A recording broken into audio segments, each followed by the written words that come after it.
inside the board and free from the hive mind, this is Rex Bear hosting Leap Project. The Leap Project was created to offer awareness and information not found in the mainstream news. With over 90% of the world's media controlled by only 6 enormous conglomerates, many people today are looking for more accurate information. The Leap Project offers a refreshing approach to the brain-drained media. Check back daily for new content as we thrive to bring you the cutting edge in news, current events, on-scene video footage, interviews, and most importantly, the truth. Tonight's guest is Susan Lindauer. We will be discussing the regional war breaking out right now in Iraq, Syria, with Lebanon and Jordan in the mix. Who is Susan? Susan is a former U.S. intelligence asset accused of being an Iraqi spy opposing the war back in 2001 that got started. Her book, Extreme Prejudice, The Terrifying Story of the Patriot Act and the Cover-Ups of 9/11 and Iraq, relates to her ordeal facing secret charges and secret evidence on the Patriot Act and the shocking conditions of her imprisonment on a Texas military base without a trial, threatened with indefinite detention and forcible drugging. Susan, thank you very much for joining us tonight. How are you doing? Hey, I'm doing great. It's really great to be back on. I love you guys. Well, we love you too. It's great to have you on. I had the opportunity to speak with you a couple of years ago, and when I did, you certainly did open up my eyes to the stuff that you had to go through. I'm just amazed at how good of a personality you have, and just you seem so happy with life and all the stuff that you had to go through. They tried to break your will, and you came out stronger because of it. If you wouldn't mind, Susan, for our audience, would you let them know really what you used to do, what your position was with the CIA, and then what happened that literally changed your life overnight? Well, that's a really good thing, and thank you for complimenting me on my attitude, because I really deeply, I'm one of the things that inoculated me, if you will, is that immunized me from this, is that I really deeply believed I was right, and I stood up for what I believed in. And I've always believed that you have to take responsibility for your choices, and I was ready to pay whatever price I had to pay. And that is why I still have this sense of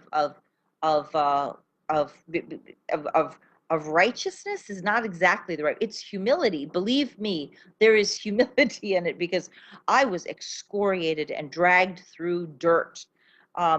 Occasionally, I wrote a book, Extreme Prejudice, which is the CIA vernacular for an assassination of an asset. And that fits more closely than people on the outside may realize, because when I was locked up on Carswell Air Force Base, I was threatened with indefinite detention for up to 10 years with no right to a trial or hearing.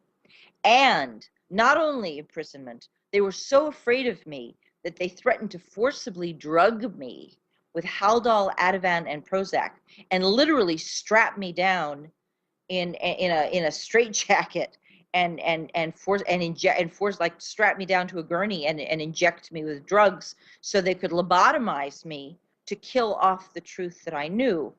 And of course, what was the truth? The truth was, there were it was double whammy.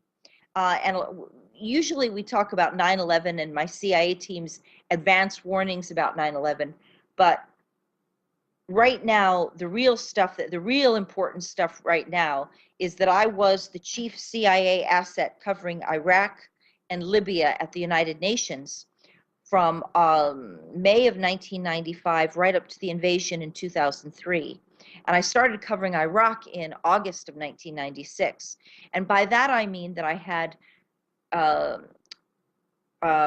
meetings with Iraqi diplomats and Libyan diplomats, both of them. These were two serious pariah nations, both of them, considered hostile to the United States.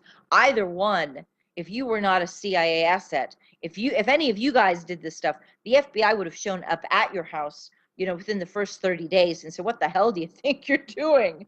But I was being debriefed by the CIA and the Defense Intelligence Agency.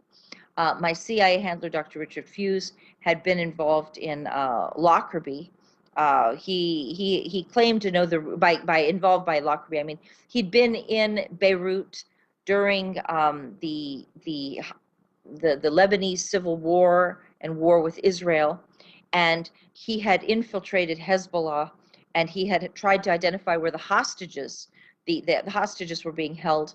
Those included Terry Anderson, Terry Anderson, who was the AP journalist, Jerry Levin, who was the CNN bureau chief, William Buckley, who was the CIA station chief in Beirut.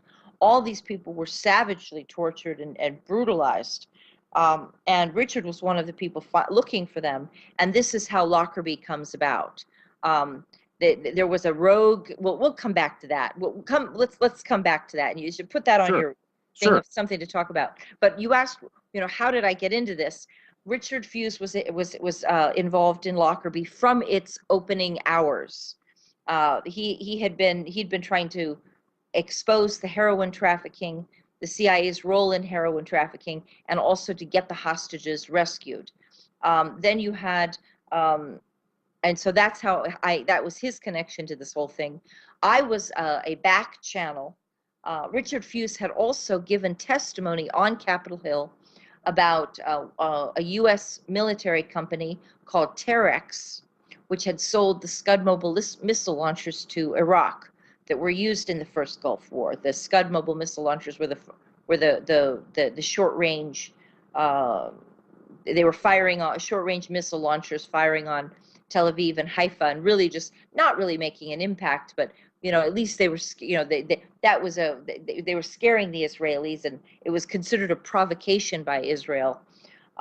Certainly we engaged in overkill on that first Gulf War too, but I was involved because I was a back channel during this period. Saddam had been one of our best sources on anti-terrorism, and even during the sanctions period, it was considered necessary to gather intelligence on terrorism from the Iraqis. So this had to be, we had to keep, I was a perfect choice to keep that channel open.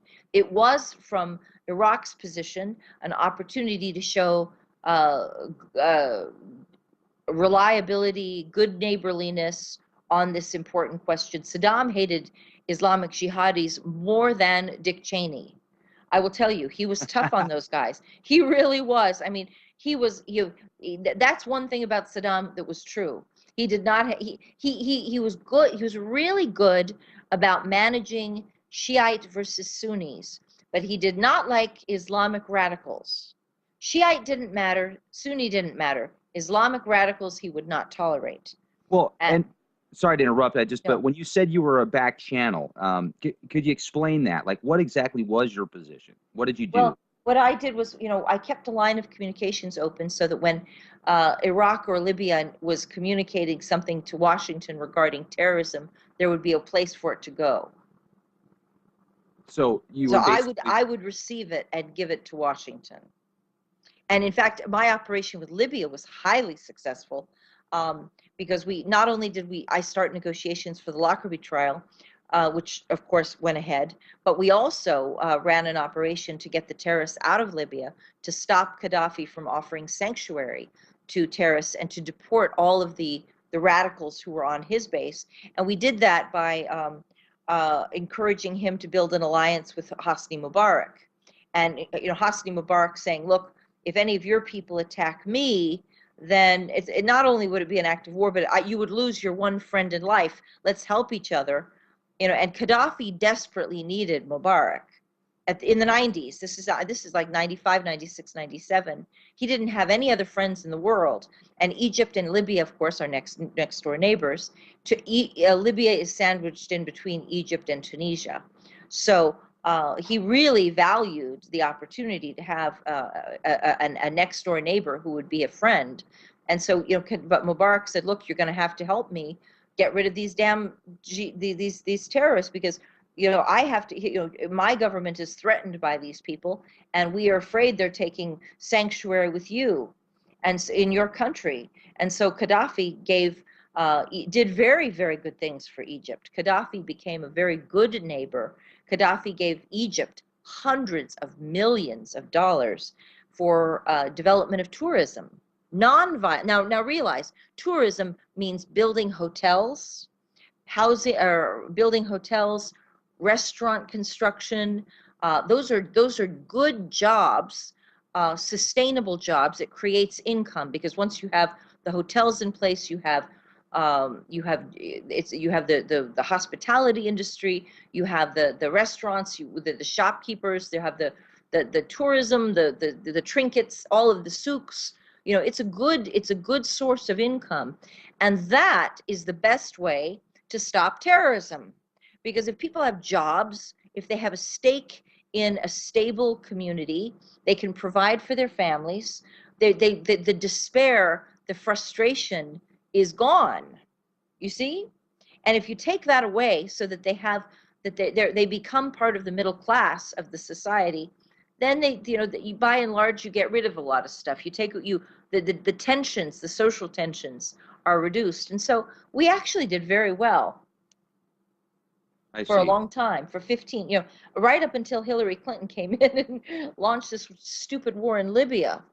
Well, right? That thing in Libya, a lot of people speculate that there was a substantial amount of gold that was received after the war out there because of the guy running the country basically had all this money in the bank, or was that? I think that was Libya, wasn't it? Gaddafi, like $50 billion worth of gold or something like that. Yeah, that's right. Poor Gaddafi.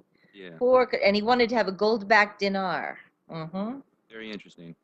Now, let me ask you. You used to work for the CIA. I was an asset. I was an intelligence asset. But I will tell you that what was unusual about it was that the Libyans and the Iraqis both knew who I was, and they had to agree. They knew from the first meeting, which really stunned them when I just told them straight out. I had to ask for their consent to be recognized as a back channel. They had to run it through Baghdad and Tripoli, and they agreed. They had seen that I deeply opposed terrorism and violence, you see, but I was consistent across the board, and I was also deeply opposed to sanctions, and I gravely regretted the suffering of the Iraqi people in the sanctions. Thousands of people died every month from sanctions. There was no food. There was not enough food. There was no medicine. There was it was economically crippling and sadistic and genocidal. They really were. I wanted to do this for all the right reasons. I opposed. They could see that. They could see that I wanted to do this because I am anti-war and anti-violence in all directions. And I'll tell you something. When you show the Arabs that you care as much about them, you're opposed to killing people, and you care as much about their children should not die as American children and American soldiers. They respect you for that. They may not always agree. We may not always agree with each other, but there's respect for the situation. Well, and if we could jump back to a second, you said you were an asset and you had a handler. I've heard that term before, being an asset for the CIA and also having a handler. Is that different than being a field operative? What's the difference? Oh, I was a covert operative, definitely. I was definitely a covert operative, because this was, the irony is that they knew what I was doing, but like the CNN, ABC News, Bill Clinton himself knew what I was doing, but it was imperative in order for us to continue that I had to be absolutely silent on the Western side of it. I could, the British intelligence, Israeli intelligence followed us constantly, but my own family. So they were following my you father guys. And my brother had no idea what I did. My aunts and uncles had no comprehension what I did in Washington. How did they literally did not know. They thought I was like a ne'er-do-well who just didn't have a job, who didn't work, who didn't, You don't look like, you certainly do not look like, you would make a fantastic spy, because. But let me ask you, how did you get into that? How were you able to get? I loved it. I had fun. I have a very mischievous streak in me, and there's a movie called Red 2 with Helen Mirren and Bruce Willis and oh gosh, it's a good movie, and I think John Malkovich is in it, and the chick from Weeds was Sarah Jessica Parker. Is that her name? No, not Sarah Jessica Parker. Anyway, there's a great line in this. Bruce Willis looks at his girlfriend is this. She's the chick from Weeds, and from the TV series Weeds, and but she looks so sweet and nice, and he's like this tough old codger, this old, you know, long time operative, and he says, oh, and she's out there like seducing this guy and playing with him. They're having dinner and stuff, and he's watching her do this, and he turns to this guy and says, a woman should not be in covert ops. Women in covert ops don't work together. And so, oh, wait a minute. Women in covert ops don't go together. Oh, women in covert ops go very well together. Grasshopper, you got that wrong. And that's true, because really it's I can tell you what I'm doing, and I can make you forget it in 15 minutes. That's a fact. Hypnosis, okay. That's a fact. I mean, the Arabs would, you know, they just, you know, that's what it's all about, is relationships. Well, let me ask you and this. It is about relationships. That doesn't mean it's sexual, but and I'm sure that they, you know, the fact that I'm blonde, you know, I'm kryptonite to them. I've been told that's the word that was used to describe me a couple of times. I'm like their kryptonite. But they also, you know, but I was not like, you know, Mata Hari kind of thing. I was, but they, you know, I have to be really careful about not giving that impression either, because if I had been, they would have turned on me. They do not respect, you know, Arab men don't respect women. If a woman who's like sleeping with lots of guys, they're not going to have anything to do with her. So that would have been kiss of death for my operations. But I could still, you know, they still, you know, the best assassins and the best spies are all women. Well, Susan, let me ask you too about let's talk about assassins for a minute here, because I've talked to people that said they've seen information that the CIA manuals would teach their operatives how to basically take somebody out and make it look like suicide. Well, I think that I would be more likely to be targeted than to be, you know, I think that, yeah, I think that's true. Did you learn stuff like that when you were trained to be a spy? Did they? No, stuff like that? I really just did it. I went out and just did what I did. So, you know. Now, when they locked you up, and how long were you locked up for? I was held on the Patriot Act for 5 years without a trial. I demanded a trial constantly, endlessly. I was locked up in prison for a year. But after my release from prison on Carswell Air Force Base, they repeatedly tried to, it was during the presidential elections, and the prosecutor endlessly tried to send me back and lied about my identity. He kept saying, no, she can't prove it, Your Honor, she can't prove it. I said, oh, like hell I can't. Sure, I can prove it. I'm ready any day to go into court and prove it. You're the ones who can't go into trial because you're afraid of my witnesses, because my witnesses are going to kick your butt. And that's exactly true. That's what happened. Now, you said that they threatened to drug you when you were locked up. Did they actually ever do it, or? No way. I said I refused to, I said, I absolutely refused to cooperate. I said, I'm not going to put drugs in my body ever to help out some worthless piece of shit politician in Washington who can't take responsibility, who's such a coward, who lacks the courage and conviction for his decision making to take responsibility for the war in Iraq. And I'm not going to give him an out by damaging my body by putting drugs in my body for non-existent conditions.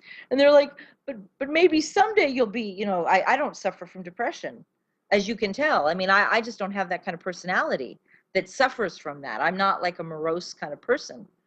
Even locked up, I mean, I think that one of the funniest things we ever did, we used to play Monopoly, because when you're in prison, you're just like anything to kill the time. Board games, oh my God, endless board games, endless card games. I will never play solitaire or free cell solitaire ever again, because it reminds me of that. But I would play it for hours at a time, just solitary over, with card games. But I remember one time we were playing Monopoly, and I got a get out of jail free card. I took it to the guard and said, I want to go home now. No, you have to let me out of here. See, I've got a pardon. And he was like, is she kidding, or is she like, They couldn't figure you out. They could figure. I was laughing hysterically. We were all rolling on the floor. No, you gotta let me go. No, I want to go home now. No, I don't want to stay here anymore. I want to go home. Were you locked up with other people that were basically political prisoners also, or were they just There military? there were a couple. There were a couple. Um, Before I arrived, there had been a very terrible case, and I've never known her name. Uh, there was a horrible case of a woman who'd been locked up for 4 years, accused of incompetence, like me. And I think that what happens is every time they get away with it, they improve the situation. They improve on their strategy and tactics. And she had been in Virginia, the state of Virginia, and this is really scary. She had published articles in a weekly newspaper, a tiny little weekly newspaper, criticizing the government and criticizing the Bush administration. And after the Patriot Act was passed, she was arrested, and they refused to give her a trial. They called her incompetent, and they did drug her. Now, they did drug her, and she had no family. Like I don't have any. Because my father and my brother didn't know what I was doing. They've never felt close to me. They were not supportive of me. I was pretty much alone, except for a wonderful boyfriend who fought to get me out of prison, and he took my story to the radio. But this woman had nothing, and so she was locked up in Carswell, and nobody even knew where she was. And finally, after like 4 years of being locked up in Carswell without a trial, mind you, she managed to persuade a distant relative to come and meet her and say, look, see, I'm not crazy. I'm not crazy. Please look at the writing. Look at my writing. Look at what I actually did. Help me get out of here. And she persuaded the distant family member to hire a private psychiatrist to file a new evaluation, and she got the court to grant her request. The outside psychiatrist demanded that she had to be removed from the drugs and detoxed, so that he could because she was saying that she should not be drugged at all, and that she didn't break any laws, and that her free speech, she was practicing constitutionally protected free speech, which was nonviolent. So she was not threatening anybody. She was not threatening she's not threatening to kill people or kill herself or damage property. She was just criticizing the government policy, like anybody of us would. And she was locked up for 4 years. But finally, a psychiatrist was brought in from outside. The family hired them, and apparently getting the family to do that was itself a huge ordeal, because these things cost you like $10,000 a pop to get these evaluations. They're highly profitable. They're super expensive to do. And so the family had to cough up this money. And then the psychiatrist presented a report saying, Your Honor, this woman is not incompetent, and she's not violent, and she's not threatening anybody, and she should be locked up. If you're going to convict her of a crime, then you should do it. You should get this woman a trial. If you think she's guilty of a crime, give her a trial. And then finally, after 4 years in prison at Carswell, the court finally went beyond the competency issue and looked at the evidence against her. And of course she did, and it turns out that she had not broken any laws. She was not. The judge looked at it finally see what happened. The judge looked at it after 4 years and said, my God, this woman didn't even break the law. So she's in prison and she didn't even break the law. And the judge threw it out immediately. But the problem with a competency decision is that no evidence is reviewed, because as the corrupt public defender cuts a deal with the prosecutor, and they say, okay, we don't want to take this case to trial.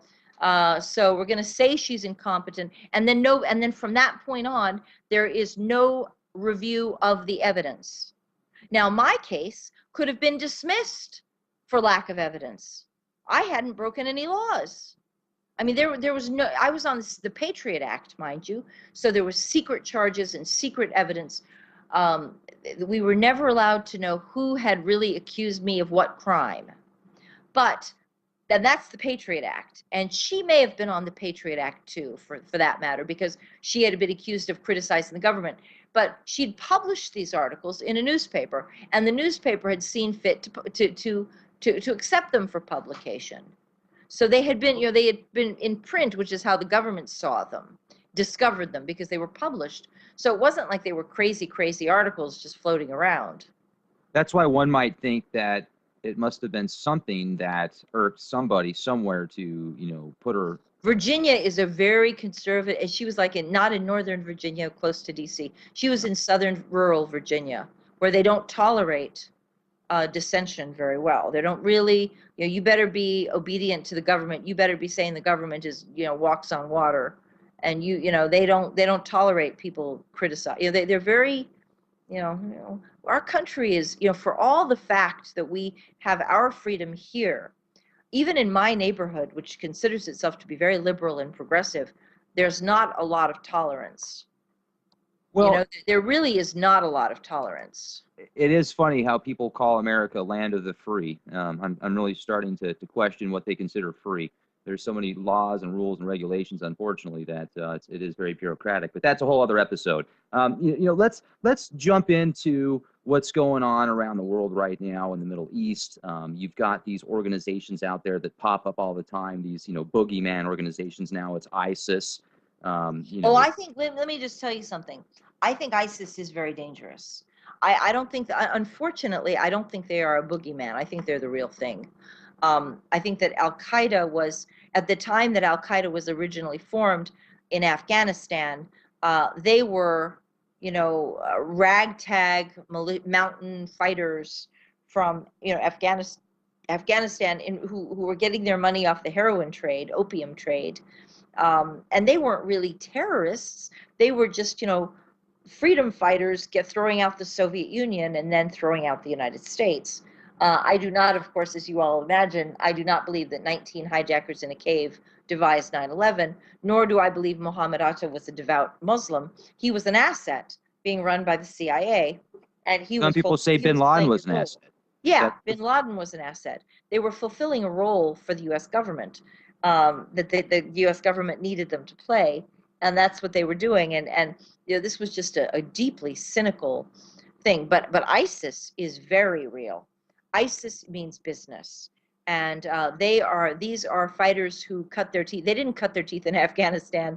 They cut or maybe some of them started off in Afghanistan, but then they moved on to the battles of Iraq, and they're down and dirty fighters. They're really tough, and not that the Afghan fighters are not, but these ISIS fighters are. This is since 2000, for about 18 months, since the start of 2013, they have a special unit that is recruiting in the 60 Palestinian camps in Lebanon, Jordan, Syria, the refugee camps, mind you, in Syria, and the refugee camps in southern Turkey.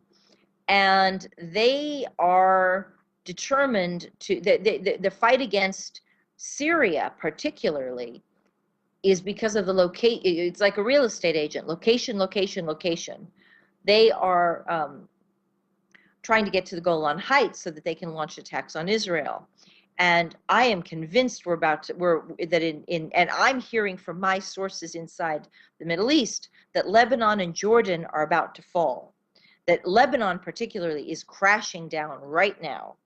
There's a huge Sunni Shiite divide. The Shiites are, of course, Hezbollah, and they are very moderate. Now, people, you got to learn this, because I know everybody thinks, oh, Shiites, and they associate it with Iran.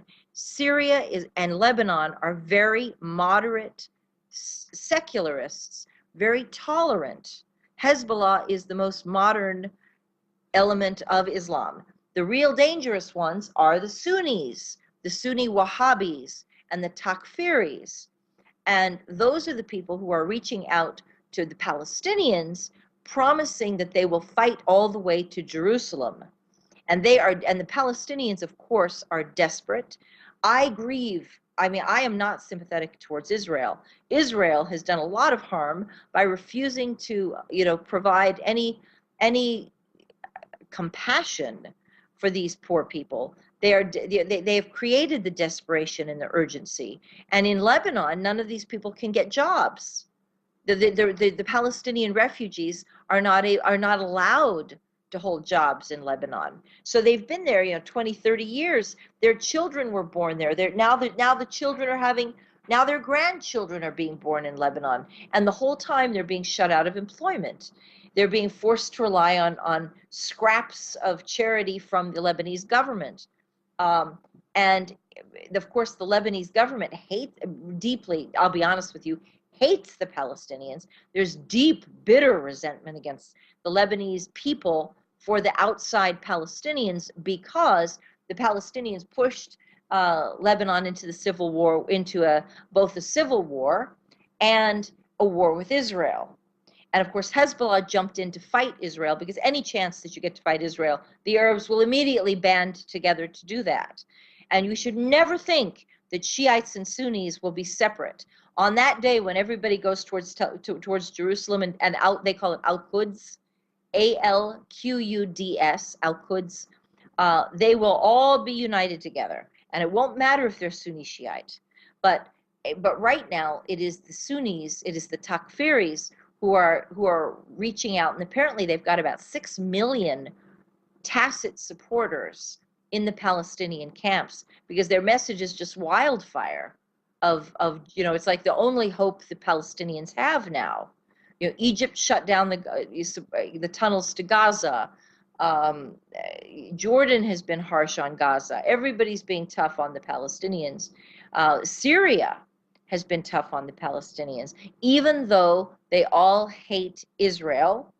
President Assad of Syria refuses to allow Damascus to be a launching point, or the Golan Heights to be used as a launching point for attacks on Israel, because he correctly anticipates that if they do anything like that, Israel will strike back against his country and the city itself. So he refuses to do it. But I will tell you that the death of President Assad, if he's ever killed, would be like the assassination of Archduke Ferdinand of the Austro-Hungarian Empire, which launched into World War I, because President Assad is the one thing that is standing in the way of this big war, and that's why they want to take him out. And this whole thing of Iraq and justice for the Iraqi people, even though the ISIS people are so violent and brutal and radical, the Iraqi people are so desperate, and they're so frustrated and hungry, and they want to be strong. It's like I look at ISIS as Germany after World War I, and Hitler came to power. And of course, we all know Hitler was bad. I'm not saying that there was no Hitler. I'm not saying that I don't believe in this is a Holocaust denial. I'm saying that this is very seriously scary because World War I broke Germany and broke Germany's back. And they were starving, and the people had nothing, and they had no dignity. And then Hitler came along and said, look, I'll make you strong, blame it on the Jews. Well, it's very easy for the Iraqis to say the same thing. ISIS comes in and says, I'm going to give you dignity again. We're going to be the proud Arab people ISIS has banded together with Iraqi intelligence, old Ba'athist elements, and they're all united and fighting together, and they all hate. And I mean, the Iraqi people hate Israel and America. We don't have any friends over there. We are reviled, despised, and loathed. And everyone recognizes that we did it to steal their oil, and we did it for Israel. And we killed their children for Israel. And now ISIS comes in and says, look, I'll give you revenge. We'll give you justice against your enemy. Help us go take Jerusalem. And you better believe all those young Islamic jihadis, those disaffected youth who don't have any jobs. Maliki tortured them. Maliki threw them in prison. This was the tragedy of this stupid, horrible abuses of this war. It was so short-sighted. We'd go in and we'd arrest any male over 5 feet tall. Well, we were arresting 10 and 11-year-olds. 12-year-olds were getting arrested. And little children were getting sent to prison, and they were getting raped in prison, and they were being starved in prison. And now they're out, and there is going to be dignity again. And the jihadis are out for blood. And this is not a boogeyman. This is very, very, very, very serious. Well, let me ask you this, Susan. There's a lot of stuff on the internet right now, information pointing to the possibility of ISIS could be, backed by literally the, different factions of the CIA. And it seems like a lot of these proxy wars, there's information that can lead it back to the CIA as well. Oh yeah, definitely, thoughts on definitely. that? Listen, I will say that it was Obama this is very serious and should be, unfortunately, it won't be examined nearly. We have to do the examination of this. Obama financed these people in Jordan. The anti-war movement who opposed the Syrian war, we have been criticizing Obama for 3 years for financing these training camps, teaching them how to use the military weapons, giving them weapons, and it's all been done out of Jordan. And Jordan has been trying to. Jordan used this as a tool to channel all of the Arab hatred towards Assad and away from King Hussein, the monarchy, where they don't have any jobs either. So the United States came in with guns and training and money and $200 a month and cigarettes. That's what they got, $200 a month in cigarettes, and you can buy a lot of soldiers for that. And they're young men who want adventure, who want honor. They're people who feel that they've been stripped of their honor because of Jordan has a very large population of Palestinians, huge number of Palestinians, and also Iraqi exiles. And so, the United States went in. We definitely created ISIS. We created ISIS. I absolutely agree with that statement, and it was a fatal mistake. The real problem is that ISIS is not Al Qaeda. Al Qaeda was a boogeyman. They tried to say that these mountain fighters from Afghanistan, these cave dwelling, mountain fighters who were smoking pot, or it's not pot, Opium. hashish and opium, and they devised this great, they figured out how to fly airplanes and program GPS into the World Trade Center, and they conceived this whole thing. That's ridiculous. It was just stupid. But the ISIS fighters are every bit as ferocious. They're some of and they're seasoned warriors. These guys are, you don't play. I mean, this was a stupidest thing. This was a huge foreign policy mistake. This is like the Democrats should hang for this, because they really have endangered the safety of our world here. People say World War III. I think it's Armageddon. I mean, I'll just tell you straight up. I think this is an Armageddon kind of war. This is a war that will burn until everybody is dead. That kind of war.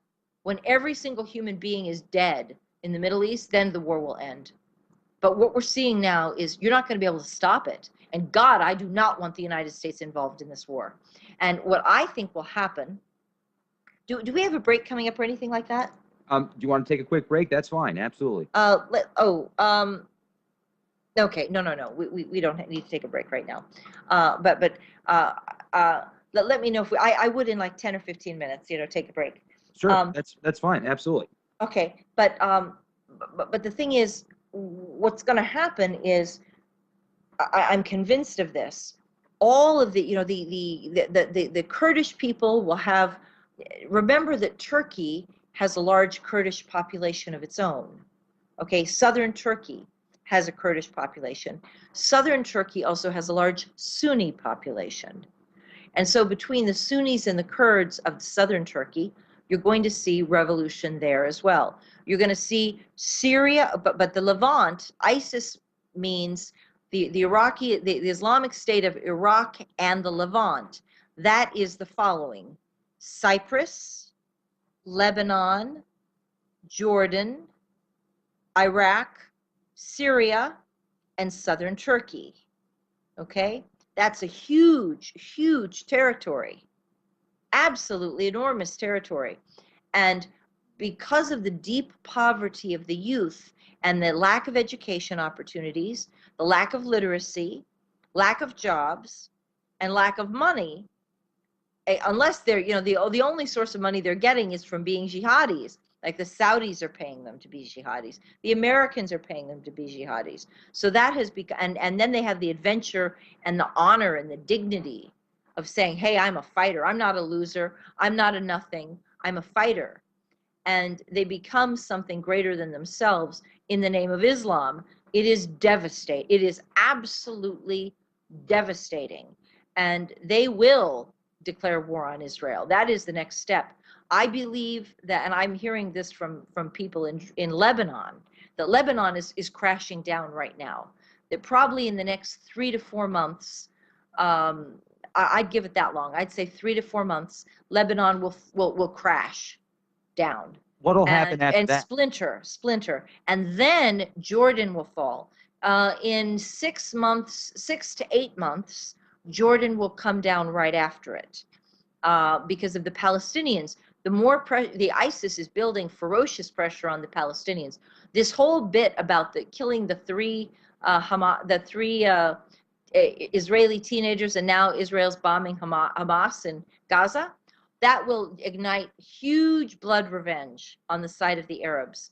They're not going to sit by. See, before they had to be passive. Now with ISIS will use that as propaganda.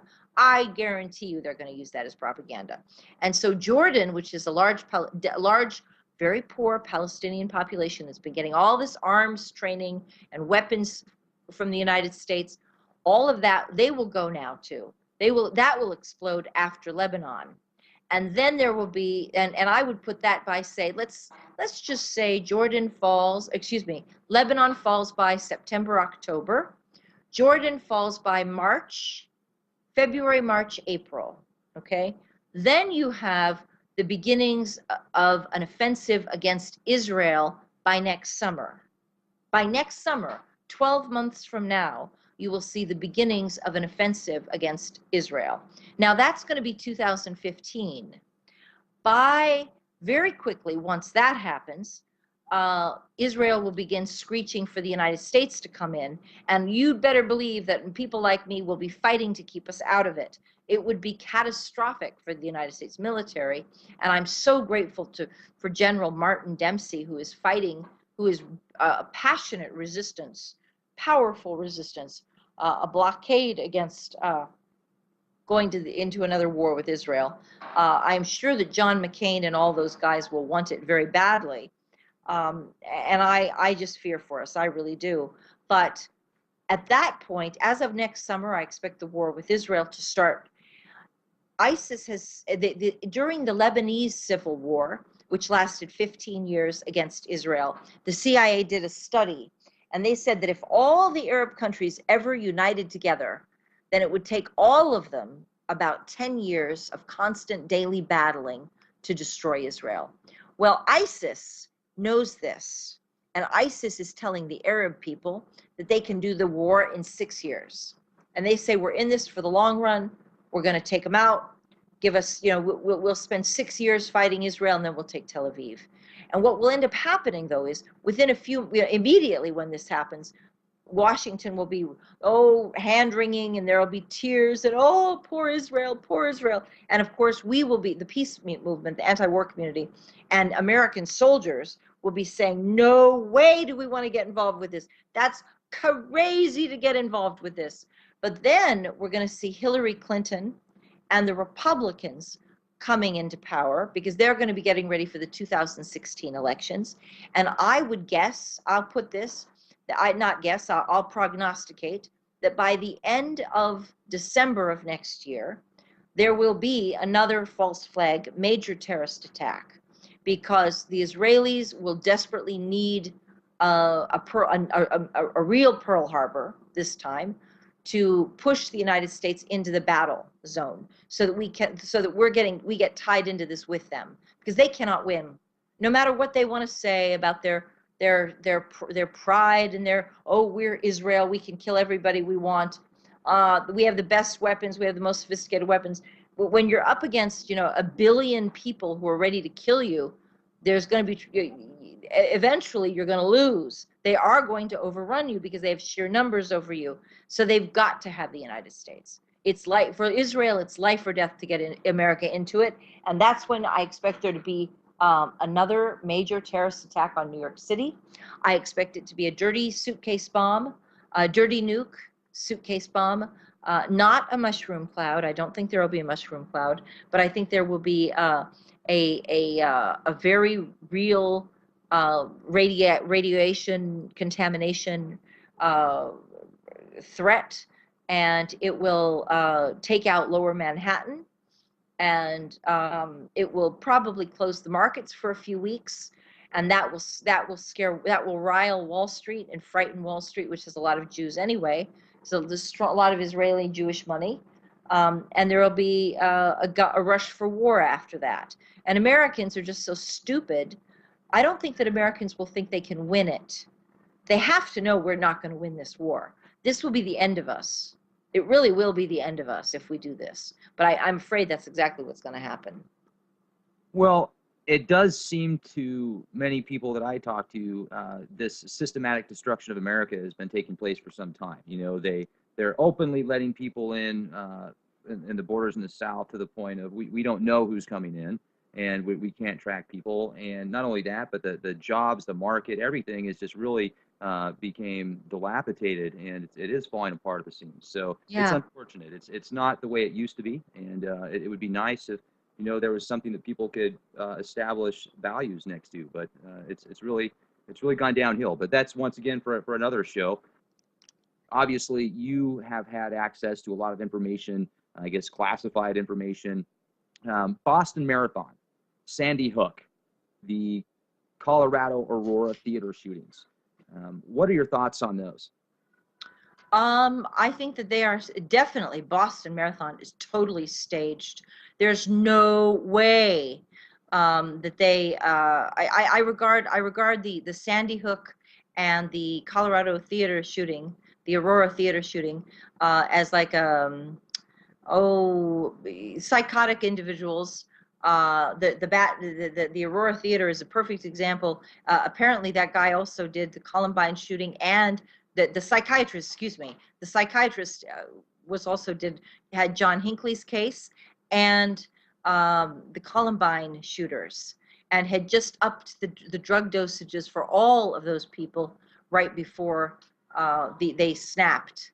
And I think that's a case of of mind control, screwing with people's heads with psychiatry, which I think is just despicable. I tend to think that mental illness is a creation of psychiatry rather than any. I just don't believe in it anymore after what I've seen them do. But the Boston Marathon bombing, I think, is more like Oklahoma City, in that it was staged, planned, executed with help, or the FBI sting on the 1993 World Trade Center attack, where they coordinated, the FBI coordinated it, infiltrated it, guided it, funded it, moved it. I think that's why they had to kill the older Tamerlan brother, because he would have been able to identify who he was in conspiracy with. I think that there's some serious. I do believe that the younger Tsarnaev brother is guilty. I think he did it. I do think he did it. But I think that it was under the guidance of the older brother, and that the Croft, the Croft team, with the black backpacks. And the thing to know about bombs are that they're very, as you can imagine, they're highly volatile and combustible materials. So in order to build a bomb, it's not something you really do in your kitchen, unless you really know what you're doing, because you'll blow yourself up. I guess, you might be able to get ingredients off the internet and get a recipe off the internet, but unless you have somebody teaching you how to handle such combustible supplies, you're going to blow yourself up. Right. This is just what it is. I mean, this is just, and at every stage, first you have to acquire the ingredients, then you have to mix them and store them and move them and keep them separate right until the last minute when you desire for the explosion to occur. Then you have to trigger and ignite it. At each stage, building, storage, transportation, detonation, every point, there's a very dangerous quotient, where you could trigger a bomb. very easily could trigger a bomb, and then you'd blow yourself up. It's just not as simple as sitting it down in your kitchen to do such a pressure cooker bomb. That's horrible. Right. You would so somebody taught them how to do that. Well, And the question is who taught them. right. And when I watch the video, I mean, every single time I watch that video, it looks like smoke bombs to me. It doesn't even look real. Yeah, Could they be crisis it actors? does. People think Yes. that crisis actors were involved. Crisis actors, I mean, this is like there was too much crazy stuff. Crisis actors were involved. They had they had people pretending to be missing limbs. Right. Yeah. I mean, that's just really offensive. Some people did lose their legs. I believe that there were some amputees, but these people, we have a government that essentially sacrifices people for the cause. It's because they needed something at this stage to keep the and that makes me very worried. That makes me worried. Well, and then also with the clamp. I mean, when the government, sorry, what I sure. mean is the government, the FBI, the Justice Department, the whole, machinery of Department of Homeland Security is trying to justify itself. They're trying to justify their budgets. They want to expand their staff. There has to be an attack in order for money to keep flowing into these organizations. Otherwise, we're not going to tolerate TSA. There's so many different things that we're giving up for this illusion of this fear factor, this ridiculous paranoia, and what we're losing is the real essence of America. Oh, so so occasionally they have to, if they're going to keep up the lie, if they're going to maintain the lie, there has got to be a terrorist attack. And also, they're very afraid of Americans holding guns, and it's very convenient to get rid of guns with Sandy Hook and Aurora theaters. And somebody let the Batman shooter into the theater, and they were never able to figure out who it was, and that strikes me as very odd. Well, what's even odder is that shooting was portrayed in the movie Batman: The Dark Knight Rises before it happened. There was a video by Lil Wayne that came out before that happened, where he started dancing around 13 skeletons in a movie theater, and at 2 minutes and 42 seconds, he said gun death. It actually he said going deaf, but it sounded like he said gun death. Just these weird, peculiar things that are portrayed in the media before it happens in real life. And then you find out about crisis actors. It's like, where does it end? What's the truth? What isn't? And it seems as if the whole world is a stage. And you bring up a very good point. They don't like the American public having guns. Why is that? Why don't they want the American public to be armed? That's right. They don't. They do not want America having. Well, what are they afraid of? Why? Well, they are afraid of us. The middle class. This is what's so. I know that I'm speaking to the choir here. The middle class is collapsing. Our young people don't have. Are overburdened by student loans, and there are no jobs. It used to be upward mobility, where you expected to have a job of 50, 60, 70,000 a year, moving up, and now those jobs are gone, and now you're looking for a job for 20,000 a year, 30,000 a year, and you consider yourself lucky to have that job. And people like me and my I'm going to date myself. I'm so old. But also because of what I went through on the Patriot Act, and because I was accused of, quote, incompetence, I can't get a job at all. I should be in a very high skill bracket, and I never expected to be unemployed like this. I expected to have, regular income and to have very high levels of income. I had certainly worked for it. I got a great education. I built a great skill set. I, expected to go in and punch a clock and get the money. And no, that's not how. It's not working out for any of us. Let's put it that way. And that's why they're afraid of us. Well, and they really are afraid of us. Well, clearly they are. I mean, they're building billion-dollar fusion centers around the country to spy on American dissidents or people that don't believe in the current political structure of office. It's quite frightening, especially when you have Russia Today coming out saying that the NSA is more like the SS than any time before. And it used to be 20 years ago that we were scared of the Soviet Union for being communists, and now it appears that they're freer than we are. Yeah. That's So what right. does it all mean? You know, where does the dollar stop here? What do we do as a society as a whole to help our future generations be able to live in a society? I guess more people have to get guts like yourself, because obviously what you have done is far beyond what most people would be willing to do. That's pretty substantial, Susan. It really Well, is. thank you, but I really I paid a price for it. I mean, like now, right now, thank you very much. But like right now, I should be on. I mean, don't take this the wrong way. I love internet radio. Internet radio saved me from prison. My beloved companion, J.B. Fields, who died of cancer 2 days after the court granted our request for a hearing, he took my story to internet radio when Democracy Now! Refused to cover it, and CNN refused to cover it, and the New York Times was, spouting the government line about me, and I was up against all the propaganda. And it was only because of alternative radio that we got my story out at all. A lot of the blogs were, initially the blogs were very hateful towards me. With George, everybody was mad about the Iraqi war, and they really did believe George Bush when he said it was bad intelligence. People believed it, and they hated the war, and they like, well, that woman must have done this to us. Well, I was the one saying don't do it. I went to Colin. I mean, people don't know that I went to Colin Powell twice in January of 2003 before his speech at the United Nations, and I told him that I have it in writing that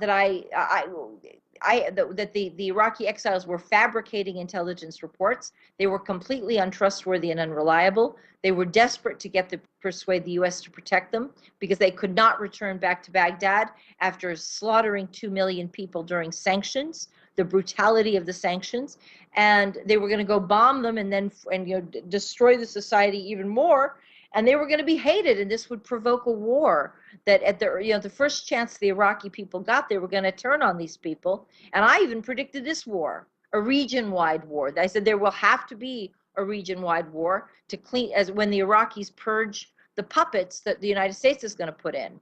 So I called it straight out for 10 years of violence. I told them it would be 10 years of violence. I told them it would be at least $1.3 trillion.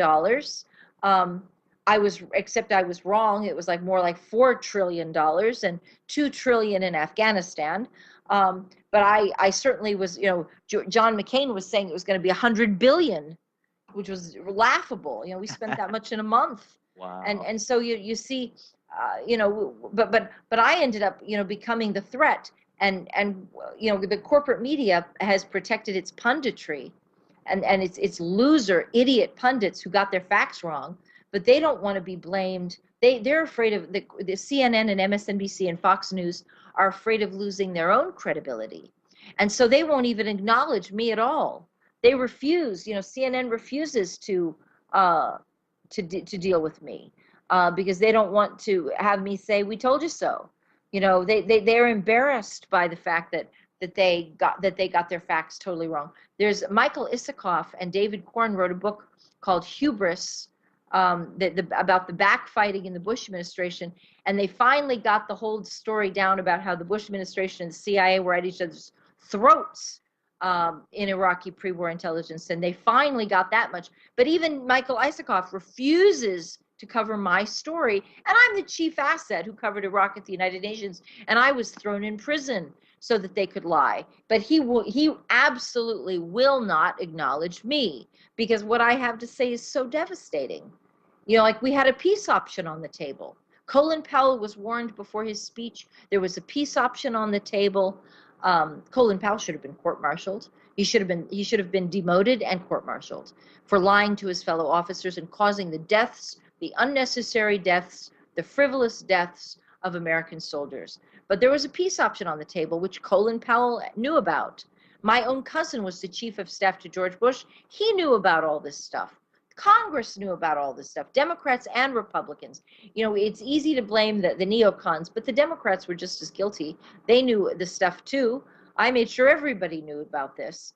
But the peace option included weapons inspections with no conditions. I'm the one who negotiated the return of the weapons inspectors. I am the one who negotiated the return of the weapons inspectors. I did that. The Iraqis also agreed to invite the FBI to send a terrorism task force into Baghdad with authorization to conduct terrorism investigations, interview witnesses, and make arrests. And this was done by February of 2001, 9 months before 9/11, because the Iraqis had given us advance warnings about the bombing of the USS Cole in Yemen, and we had made a big fight through my back channel in November of 2000, December of 2000, before George Bush was ever inaugurated as president, before they even really won the election, and before he was ever inaugurated, demanding that Iraq had to allow the United States greater latitude to come into their country, and they had to provide more hands-on cooperation, because right at that point, all they could do was, when they found a terrorist conspiracy, the only option they had was to throw the terrorists out of the country, but that only facilitated the terrorists going where they needed to go to commit the crime. And Saddam correctly pointed out that he would love to do something about it, but he did not have the trust and confidence of the international community that would have been necessary to arrest those people on his own. He pointed out correctly that if he arrested a Saudi national, even for a very good reason, like trying to overthrow the Saudi government, he'd be the one who'd get pilloried. He would be that would be considered an act of war against Saudi Arabia. Even if the rebel was trying to overthrow the Saudi government, Saddam could not do it. And the thing is, nobody, the Washington did not want him to do it. So we said that, well, when we want to set up a terrorism task force in your country, in Iraq, so that we can do whatever needs to be done. Well, Saddam agreed. By February of 2001, Saddam agreed. So when we get the warnings about 9/11, Saddam's response is, well, send in the FBI. You guys think there's a terrorist conspiracy? Great, come in and fix it. Come in and find the people, hunt them down, and let's get them out of here. You think they're in my country? Let's solve the problem. But then Washington was like, oh, well, we don't want, that defeats the purpose. If you help us, if you cooperate with us, how are we going to attack you later on? How are we going to bomb you? And it's just crazy. Right. That is. And another thing too that a lot of our listeners are wondering about right now, I'm hoping you can help shed some light on this. I'm gonna change the subject here for a minute, but the United Nations, recently there was a whole bunch of new trucks that were seen in Georgia. There's also a United Nations job posting, looks like in New York, for a reintegration, disarmament, and relocation specialist. So you were talking about a possible false flag, aka nuke or dirty bomb, suitcase bomb in New York. Yeah. With that combined with the sighting of all of these United Nations vehicles, the militarization of police forces around the country, why are they doing that? What would your information be on that? I am very confused by what the United Nations is doing in this. I recognize the militarization of the police as a very serious problem. They are purchasing military grade weapons. I was amazed to learn that in upstate New York, in like the Catskill Mountains, in the farm territory, farming country, they have the little local police department has purchased mine-resistant vehicles, all-terrain vehicles, mine-resistant all-terrain vehicles. Why would you need mine-resistant vehicles in upstate New York? The cows they're gonna put their mines where the cows are? What? What? Yeah. Who? What is this crap? What is this garbage? It's just silly. It's absolutely ridiculously silly. Well, Al-Qaeda has actually funneled tunnels from Afghanistan with this magical alien technology that they have. So clearly, we have to have, they've got these box cutters that are just incredible. That's how they took down the Twin Towers. Are you kidding me? Yeah, that's right. That's right, man. I got to tell you. But we're seeing this all over. We're definitely seeing the militarization. But I don't know. I've been hearing this story about the UN too, and on one hand, I believe it's true. They've been saying that Russian and Chinese troops are training in the United States. I don't know if it's training exercises or if something else is going on. I just don't know yet. Well, you said you're cousins with Colin Powell. No, Andrew Card. Oh, Andrew Card. Okay. I have not, and Andrew Card is and I are no longer on speaking terms. Oh. We don't have any contact with each other anymore. We haven't had contact in about 10 years or so. I Since see. before the Iraqi war, since 2003. Since January of 2003, we haven't had contact. Okay. Now, if you wouldn't mind, how exactly did you get a job with the CIA? Like, what did you? Oh, that's a long story. That's a long story. That's a long story. Okay, that's fair. No problem. No, that's a long story. Okay. Well, for our listeners, if we'd like to have the opportunity to maybe check out your book or what you're doing. Yes. Thank you. My book is called Extreme Prejudice: The Terrifying Story of the Patriot Act and the Cover-Ups of 9/11 in Iraq. And I guess what I'd like to do is, I know we have about another half hour left to go. I'd like to talk. You mentioned the militarization. I'd like to talk about the Patriot Act because there's been real confusion over this and whether or not the Patriot Act and the NDAA apply to U.S. citizens. And I'd like to assure everybody that absolutely they do. There is no exemption for U.S. citizens in either the Patriot Act or the NDAA. U.S. citizens will be caught up in this. And I know that because I was caught up on the Patriot Act.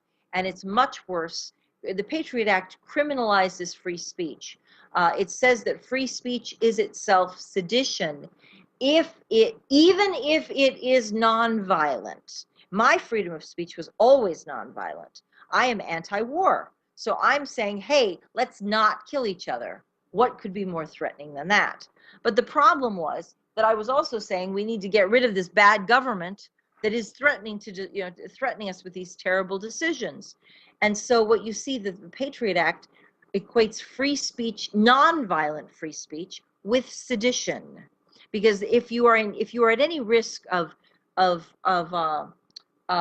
succeeding in knocking out the government, if you're going to be effective in knocking out the government or shaking them up, rattling them, then you have become a threat under the then your actions are deemed legitimate targets of the Patriot Act. And for example, in Maryland, it's a lot broader than you think.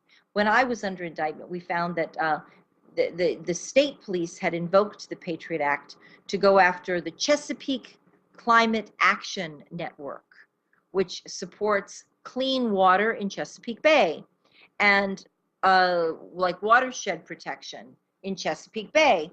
And they'd also declared that the state police also declared that the DC anti-war network must be a white supremacist group.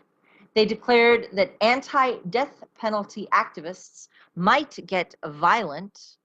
They declared that the ACLU might be guilty of discriminatory practices.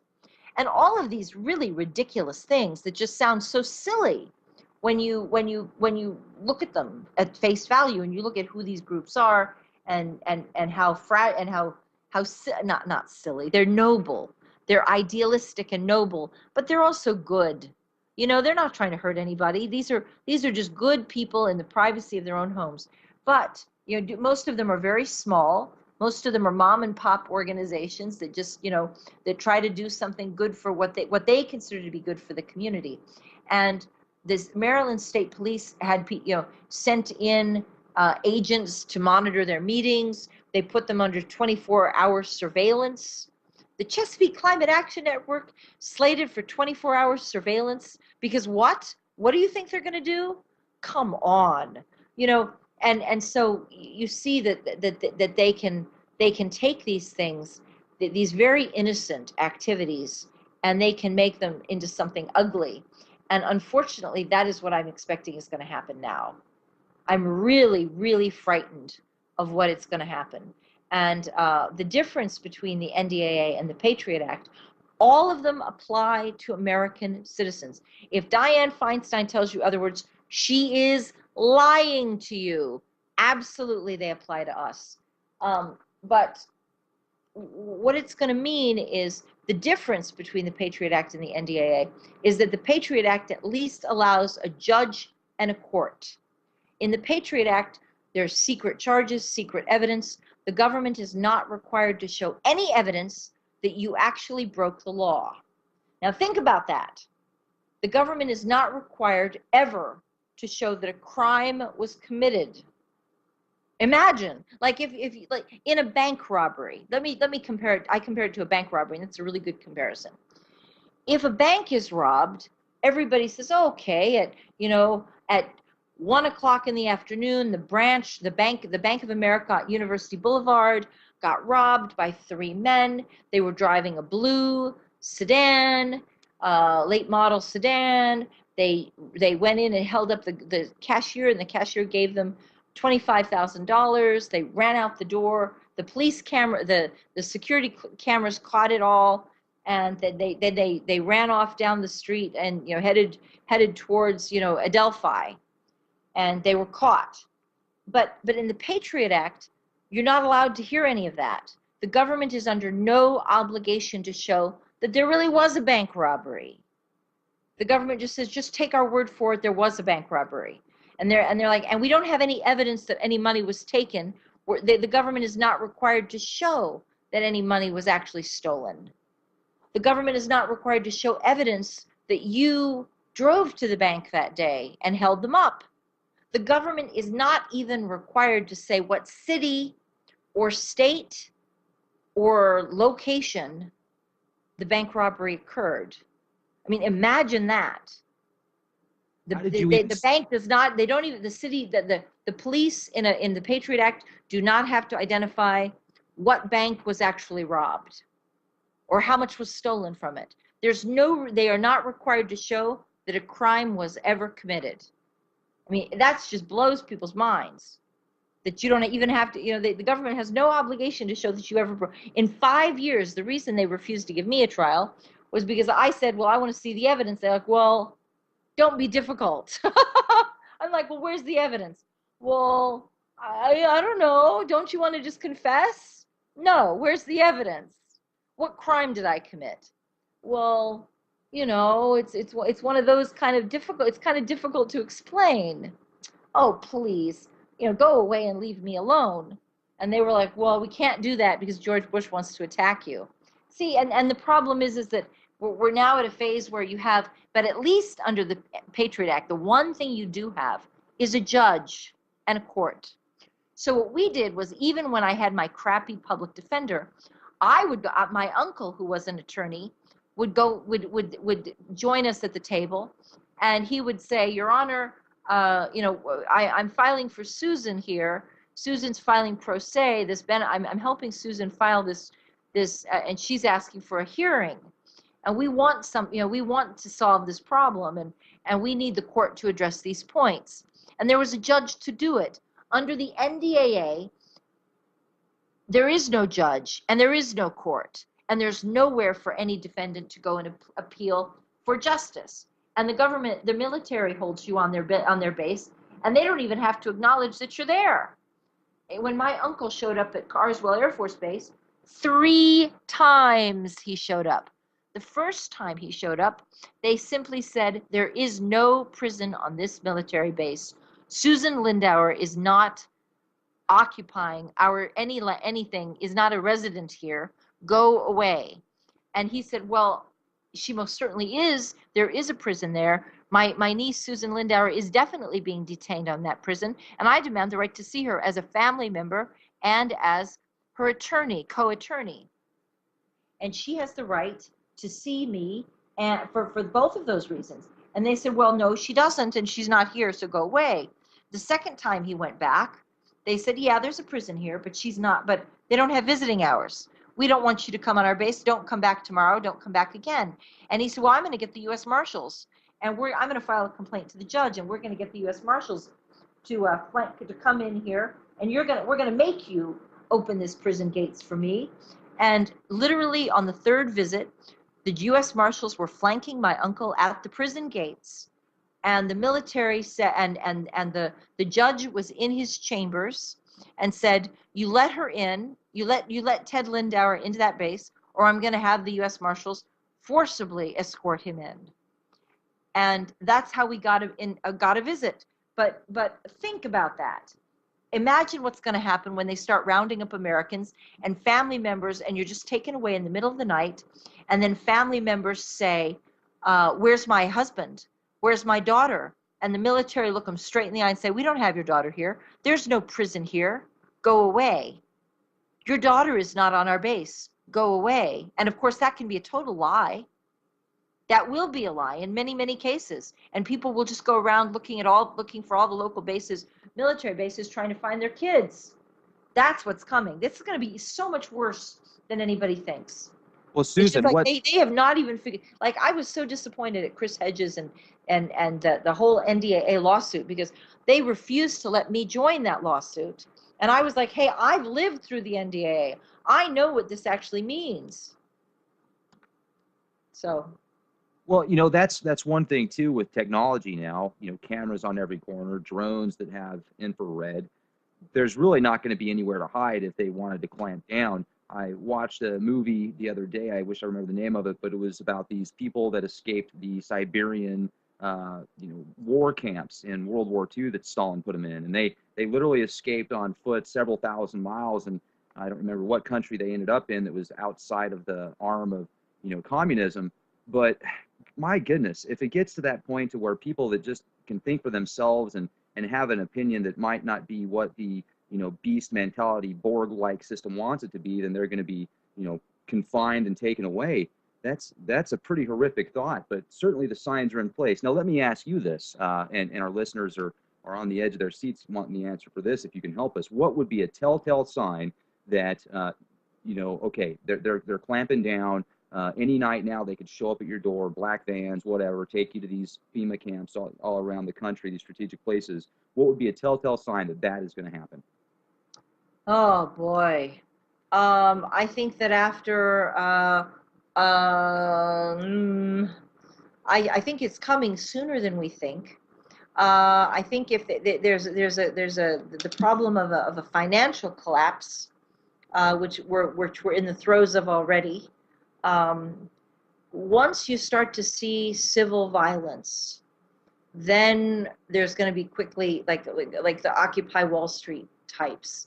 They will go for those kids first, I think.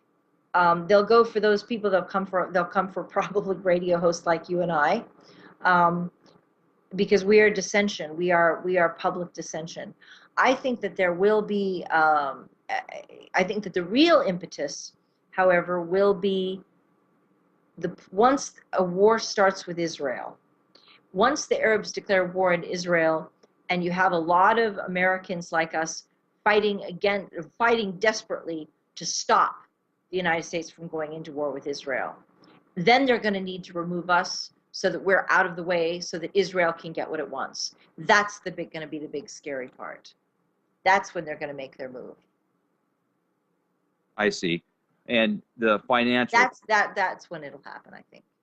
Okay. Do you think that's why DHS purchased $500 million hollow point bullets and over $1 million worth of cardboard cutouts of basically grandma, grandpa, all the way down to a little kid, where they're holding guns? Basically, do you think that those are purchased to desensitize people? And why would they need to purchase 500 million rounds of ammunition? That's a darn good question. I do not have an answer for you. I do not have an answer for you. I mean, to me, it seems like they are, you could pretty much kill the entire American population of the United States with that. You really could. Isn't that what they used in the Iraq War? Yeah. I mean, seriously, you really could. You really could kill most of the American people with that. What do you think of Edward Snowden? What do I think of Edward Snowden? I think that he is a tipping point, but I think that it's not new intelligence. Basically, all the stuff that he's released is information you could Google anyway, basically. Yeah, I think so. I think that he's not the big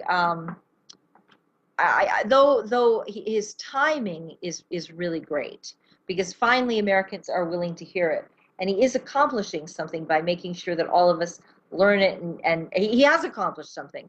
You know, others have tried before him to get the message out, but because as much that he ran away to Hong Kong, and then he ran away to Russia, and he's captured the imagination of the people. You know, and the whole Julian Assange thing, and you know, WikiLeaks, and is Julian Assange a traitor? How could Julian Assange be a traitor to the United States when he's not an American? He's a foreign citizen. He has every right to criticize and expose the United States. He has no requirements to be loyal to the United States. But Edward Snowden, however, now I will tell you something that a lot of your listeners won't like. Edward Snowden, by the standards of the CIA, when he went to the Chinese and then he went to the Soviets, he betrayed America in a big way. You don't ever do that. That's like a loyalty. That becomes espionage. So would he be prosecuted? Yes. Yes, he would be prosecuted for espionage, because even if he didn't intend to give it to China or Russia when he stole it, the fact is that later on he did give it to them, and he has become a very valuable asset for them. Agent. An asset is someone who shares your nationality. Like, I'm an American asset. A foreigner is an agent. Like, if I was a Russian citizen spying for the United States, I'd be an agent. But an American citizen spying for the Americans is an asset. And so he has become a Russian agent, whether he meant for it to happen that way or not. He is now a Russian agent. And I'll tell you something, I pity him for that, because Russia is not an open society. Russia is far more closed than we are. The values that Russia espouses are, God, I love the United States. I wouldn't trade the United States for anything in this world. I'm so sad that we are losing the great power that we have. I mean, that may make you choke. You may want to vomit when you hear me say that. But I loved the glory of the United States, not the exceptionalism. I do not believe in American exceptionalism. But once upon a time, we stood for something, or we had an ideal. You know what I mean? Yeah. We were never perfect. We were never perfect. Oh, God, we're so imperfect. But we had enthusiasm. We had good. The value of freedom is so precious, and we have that. We had it until recently. You know, but we could argue and fight with each other, and political dissension is so precious, and we've lost it. We've lost a lot. Right, and I really appreciate your patriotism. You know, I have the opportunity to travel the country, and a lot of people assume that Texans have a really large, culture of patriotism, and I suppose they do. But I would say places like Missouri was one of the states that I've been to, where the people out there are certainly proud to be American, and their cultures and values are exceptional. And that's why I brought up earlier, it seems like overall, at least in the media portrays this archetype of America as these, dilapidated, brainless sheeple that, go to McDonald's and watch, sports all day and just don't really have any values or life. And I think that a lot of people are like that. But, if more people did connect to, like what you're talking about, the country and the way it used to be, and true freedom and thinking for themselves, and political dissonance is a good thing. I mean, it's in the Constitution, freedom of speech. It is still the United States of America. So hopefully we can keep that alive. That's right. Well, that's right. And you don't have to be powerful, and the problem is that we've become a corporatist society. So only the people who quote count are the people with money. And that's not fun, and that's not what America is anyway. It's just the freedom to be independent, and to hold your own ferocious ideas fiercely. Your fierce independence of ideas. I'm afraid of what's coming, but I am really afraid of what's coming. And I really think that the Israelis, because they have the money, and once we cross that line where Israel really desperately needs us to go into war with them, then we're going to see Israel try to round up the dual citizen Zionists who are in the United States government. Will try to round us up. and try to punish us for not supporting Israel. And it won't be because we're hurting America. It will be because because we're not giving we refuse to give our loyalty to Israel, and Israel is so desperate, and they will try to say that that's what they still say about me. That that like the Zionists, I mean, you forget that, not you, but people forget. People who know my story forget that the Israelis and the Zionists were the ones who came after me in the first place. They're the ones who attacked me. And it wasn't the regular rank and file CIA, it was the Zionist CIA.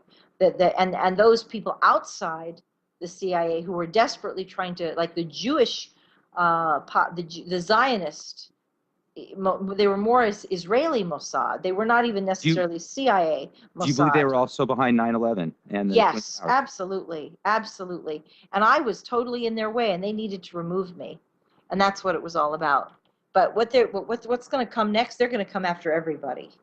They're just going to say, if you're against Israel, then we can't let you be free. It's going to be ugly. It's going to get really scary, I think. Do you think they'd implement the Samson option? What is that? Basically, if they feel threatened, then they'll take everybody out. Oh, yes.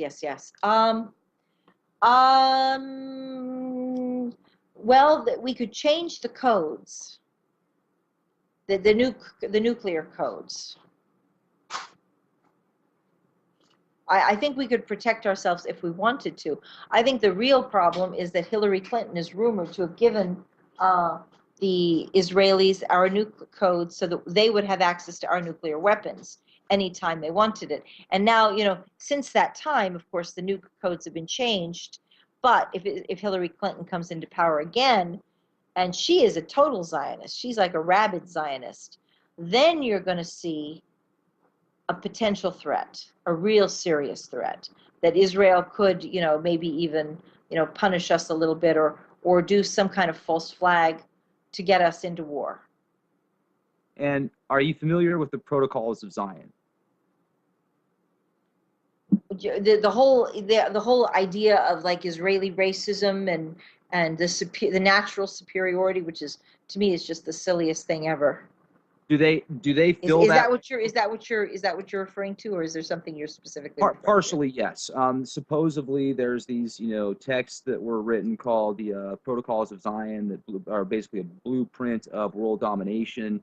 Some people talk about the Talmud and the Goyim and such. So I'm just wondering if you think that they truly feel that way, as if you're not an Israeli or if you're not yes, I do think that they believe I was appalled that they would dare to say that they were superior to other people. It's just a silly. It's just, to me, that's a ridiculous. That's even stupider than American exceptionalism. That's really stupider than American exceptionalism. But that is the Zionist. God says I can treat you badly because God is on my side. I mean, that's like what do you say to that? That's just appalling. Right. So. Well, I got to tell you, Susan, you're doing an amazing thing, putting yourself on the line, doing what you feel is right, and exposing what these elitist black ops power structure people can do, and it's really a very frightening thing to think about. So I certainly hope that you stay safe and you can continue to expose this and what happened in your life and what's continuing to go on, and love to have you back on again sometime. I would love to come back on, and I think that, thank you, because I think that we're going to there's going to be, like I said, I'm expecting a whole series of trends and events to overtake us now. And I think it's going to move very rapidly. I think it's going to be really scary how fast this moves. And all these different pieces that we've talked about, they'll all fit together, and all of a sudden you'll see a puzzle picture. And we are going to have to make a choice. And I can tell you where I'm going to come down. But it will be a fight over whether to go to war with Israel. And they will be absolutely desperate. They will do everything necessary to protect their way of life. They will easily sacrifice America. They will readily, happily sacrifice America's way of life for Israel. They will call us traitors. They will call us crazy. They will call us criminals if we refuse to support them. They will scorn us and mock us. Frankly, I can take their scorn and mockery. I'm proud to have been attacked, but I consider them so corrupt that I do worry they will start arresting us to punish us for not supporting their war. And I think that is, I don't want anybody to be arrested. To me, that's the worst. That's the most awful thing, is that when they come and bang on your door and say, well, but you're against Israel, so what are you going to do? We have to take you into custody because you are speaking against a war that Tel Aviv desperately needs, and that's the problem. Yeah, well, unfortunately, they wouldn't know that. They would just be following orders, doing what their puppet master told them to do. So it would be like brainless sheeple that are going to be knocking on doors and putting people in their vans and hauling them off somewhere into some undisclosed location. Hopefully that won't happen. Yeah. Well, I think it will happen. I think that's the problem. I think we we should expect it to happen. Do you think that people will be microchipped? They'll implement the microchip before that takes place? I think that will come afterwards. Okay. I think that will come afterwards. I think we're in for a real financial crash like we've never seen anything before. Yeah, the Dow's at about 17,000 right now, so could be. Crazy, crazy, crazy. Well, listen, you guys, thank you very much for having me. Thank you very much, Susan. I really appreciate it. You have a good evening, and we'll talk to you later.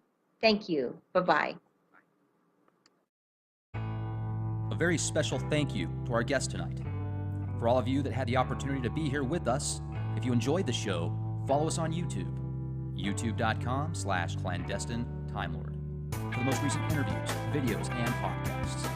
Or you can check us out on the World Wide Web, www.leakproject.com. Would you like to be a guest on our show? Do you have information that the world needs to see and hear? Send us an email, guestbookings@leakproject.com. Thank you, everybody. This is Rex Bear with Leak Project. Stay safe and be the change you want to see. Good night.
Inside the board and free from the hive mind, this is Rex Bear hosting Leak Project.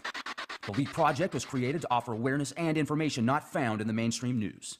With over 90% of the world's media controlled by only 6 enormous conglomerates, many people today are looking for more accurate information. The Leak Project offers a refreshing approach to the brain-drained media. Check back daily for new content as we thrive to bring you the cutting edge in news, current events, on-scene video footage, interviews, and most importantly, the truth.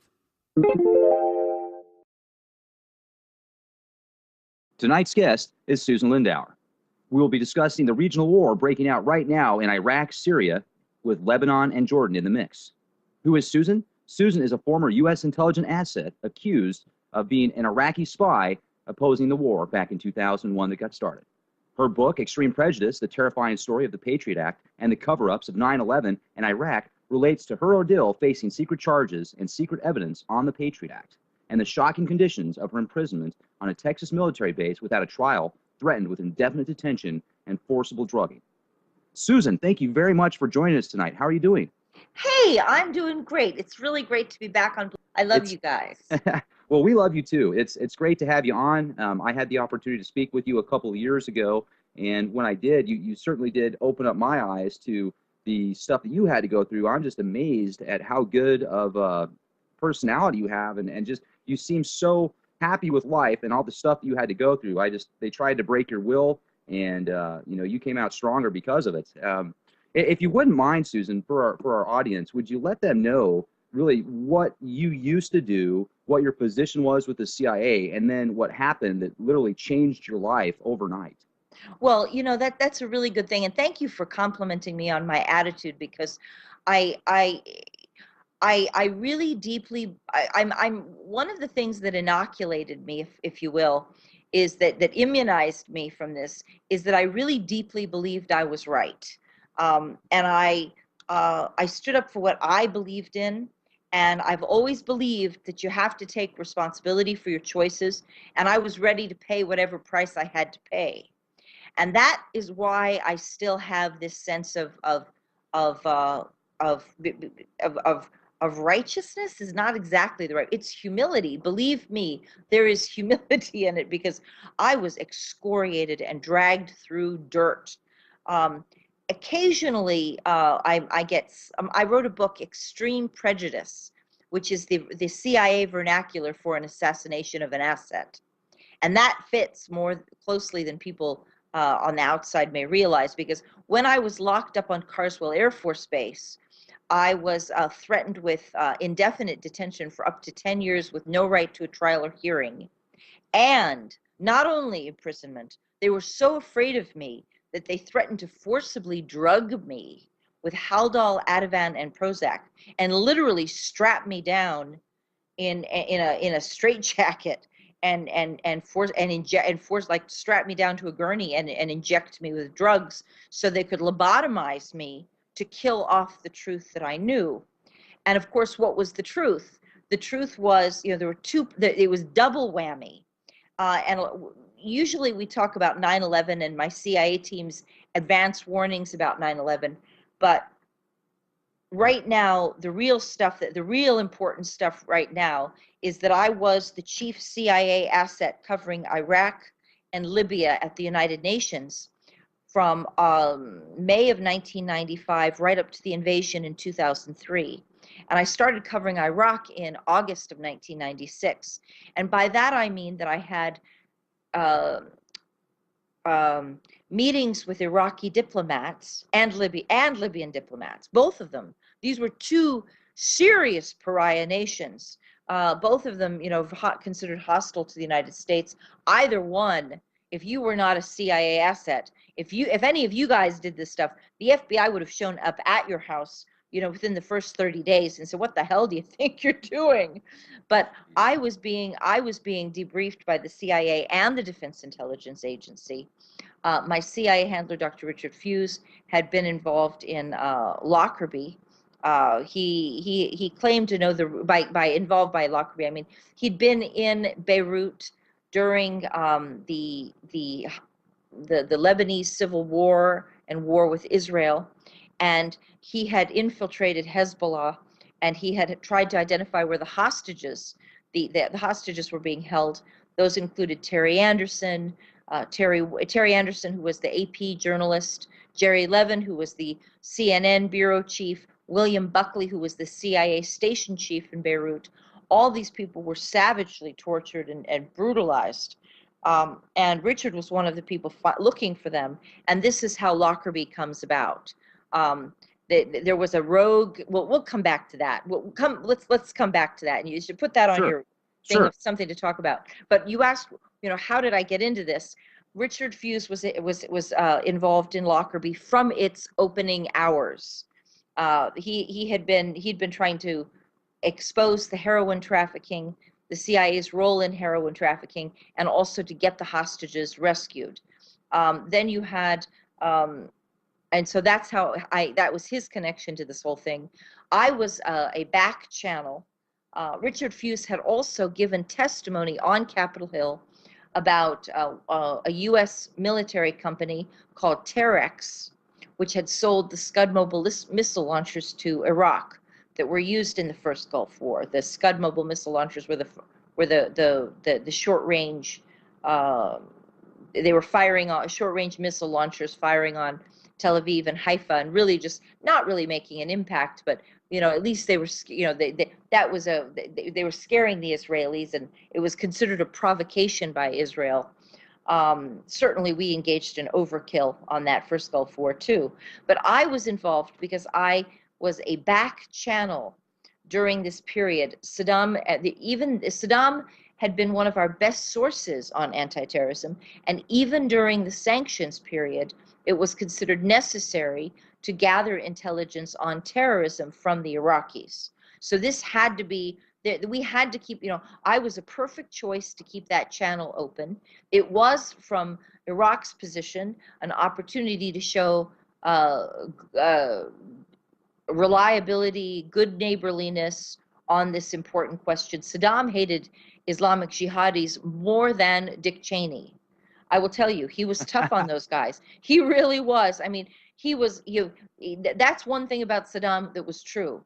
He did not, he was good. He was really good about managing Shiite versus Sunnis, but he did not like Islamic radicals. Shiite didn't matter, Sunni didn't matter. Islamic radicals he would not tolerate. Well, and sorry to interrupt, No. but when you said you were a back channel, could you explain that? Like, what exactly was your position? What did you do? Well, what I did was, I kept a line of communications open so that when Iraq or Libya was communicating something to Washington regarding terrorism, there would be a place for it to go. So you So were basically... I would receive it and give it to Washington. And in fact, my operation with Libya was highly successful, because not only did I start negotiations for the Lockerbie trial, which of course went ahead, but we also ran an operation to get the terrorists out of Libya, to stop Gaddafi from offering sanctuary to terrorists and to deport all of the radicals who were on his base. And we did that by encouraging him to build an alliance with Hosni Mubarak. And Hosni Mubarak saying, look, if any of your people attack me, then it not only would it be an act of war, but you would lose your one friend in life. Let's help each other. And Gaddafi desperately needed Mubarak in the 90s. This is like 95, 96, 97. He didn't have any other friends in the world. And Egypt and Libya, of course, are next door neighbors. Libya is sandwiched in between Egypt and Tunisia. So he really valued the opportunity to have a next door neighbor who would be a friend. And so, but Mubarak said, look, you're going to have to help me get rid of these these terrorists, because I have to, my government is threatened by these people, and we are afraid they're taking sanctuary with you and in your country. And so Gaddafi did very, very good things for Egypt. Gaddafi became a very good neighbor. Gaddafi gave Egypt hundreds of millions of dollars for development of tourism.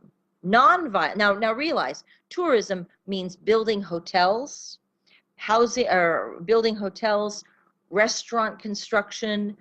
Those are good jobs, sustainable jobs. It creates income, because once you have the hotels in place, you have the hospitality industry, you have the restaurants, the shopkeepers, they have the tourism, the trinkets, all of the souks. It's a good source of income, and that is the best way to stop terrorism.